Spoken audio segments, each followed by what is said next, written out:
I'm Shira Eting. I'm a partner with the firm, and I'm here to talk to you today about why I think that each and every one of us in this room should be investing in healthcare.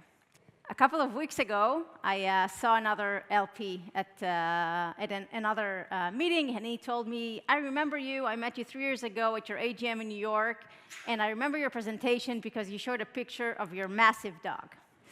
So first of all, I'm showing you this picture so everybody remembers this conversation.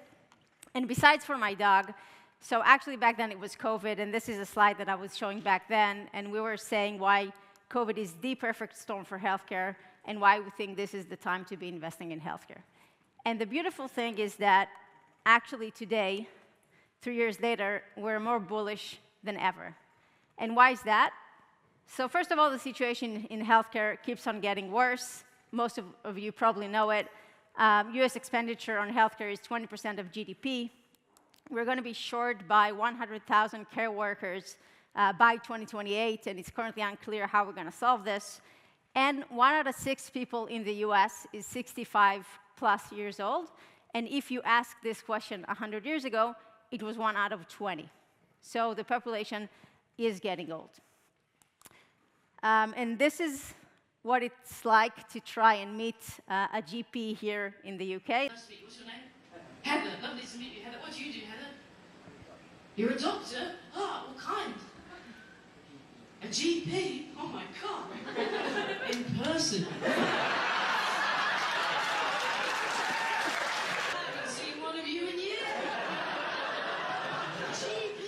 I remember that.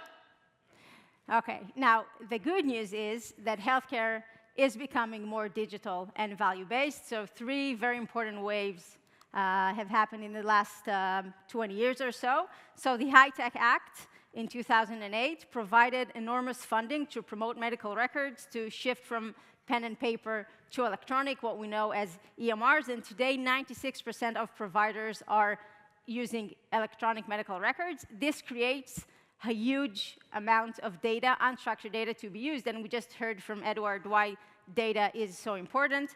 The second thing that happened is the shift to value-based care. So the Affordable Care Act in 2010 provides incentives to shift payers from fee-for-service to value-based care. And today, 67% of health plans are value-based. And we need technologies to help do that shift. And lastly, and we spoke about that as well 3 years ago, the shift to telehealth and to virtual care. So COVID boosted telehealth adoption, and today 80% of Americans say that they experience a virtual healthcare session at least once. So all of this creates a very fertile ground to leverage generative AI or LLM-based technology. And before I deep dive into what Gen AI in healthcare looks like, then let's spend a minute on the definition. So generative AI is a subset of AI that can produce new text, images, videos, or audio clips like ChatGPT or DALL-E or Midjourney that probably most of you know. And why is this perfect for healthcare? Because generative AI is perfect for markets that require highly repetitive language-based tasks and where labor is expensive or in shortage, which is the situation in healthcare currently. And let's see this video by a company called Hippocratic AI that we're indirectly invested in through General Catalyst and Andreessen Horowitz, and see what they are offering. And this is not a look to the future in 10 years' time. This is happening today. Hi, Sarah. I'm Rachel, your AI care manager. How are you doing after your appendectomy? You know, I'm good. I'm glad to be home with my dog, Dennis. It's great to hear that you're back home with Dennis.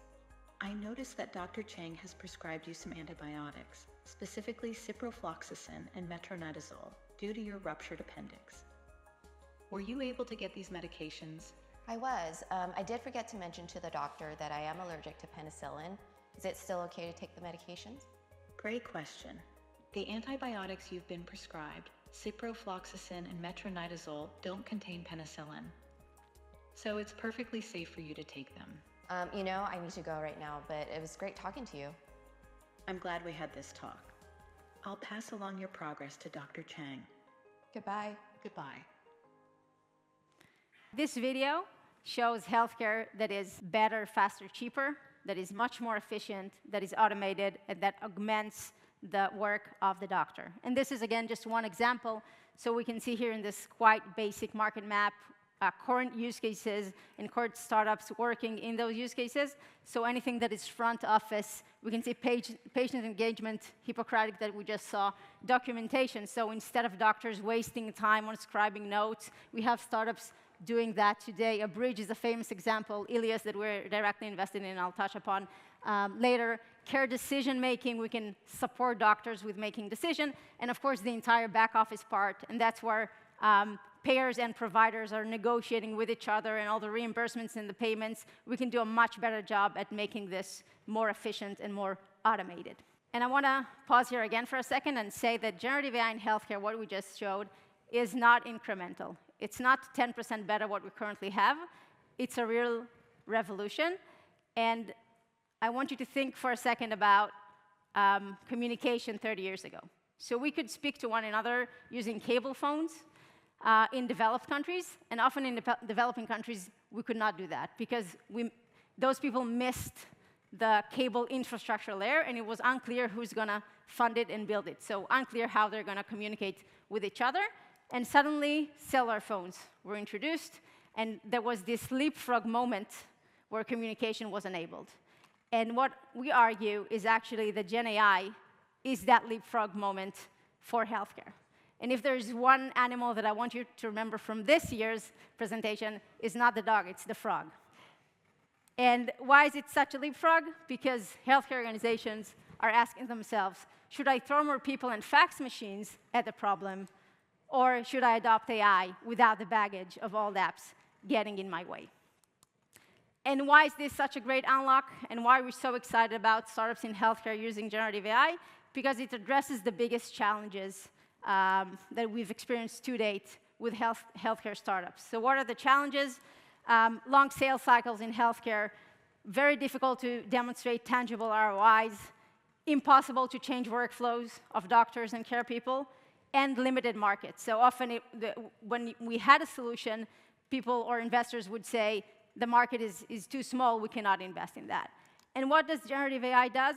So faster sales cycle, thanks to higher customer demand, 10x improvement. We've just shown the video. This is 10x better than what we used to have.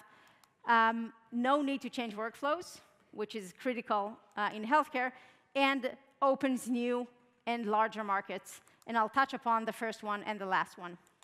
So as for the first one, here's a survey done by Define Ventures. They spoke to 60+ managers in the leading healthcare organizations globally. What they found is that 95% said that AI is important, 73% said they're increasing their AI budgets, and 76% said that they are focused on establishing AI pilots in the upcoming year. And that's unprecedented. That means if you invest in a Gen AI healthcare startups, it's likely to get a pilot in a hospital or a payer. And here's a quote by the Chief Strategy and Digital Officer at Providence, and she says, just years ago, making sense of complex, unstructured data was beyond our reach, and today, this breakthrough enables us to create solutions that truly serve both patients and clinicians. The second point about markets, and I think this is a very interesting point. So the idea is that generative AI can open new markets in healthcare, ones that vertical SaaS is left behind, just because the solution wasn't 10x better or it was difficult to show that ROI. So now we can do that with those markets. And the second thing is it will actually increase the sizes of those markets because we are increasing the ACVs. So we're shifting from limited IT budgets into services budgets, and people are willing to pay much more for those solutions. I've been spending the last 9 minutes talking about generative AI in healthcare. This is just the tip of the iceberg. So first of all, generative AI is only one subset of AI. There's tons of more interesting things happening, for example, ML for radiology. The second thing, which our partners from KDT Ventures will talk about in a few minutes, is that there is enormous potential in generative AI in biology. And the third thing is that we're actually now seeing the emergence of a new infrastructure layer. Like there is Salesforce for anything that is not healthcare, pretty much. So now this new layer that we're still not sure what it will look like is being built, and then new technological solutions will be deployed on top. I'm very proud to say that at Vintage, we were early to double down on healthcare. So 3 years ago, we raised our fund of funds healthcare of $53 million. We've so far invested in 7 of the world's best funds in healthcare, and we are doing more and more direct investments in this category. So Ilios, for example, is a scribing solution for mental health. So they're freeing up the doctors to actually focus on the therapy instead of taking notes and later on billing them.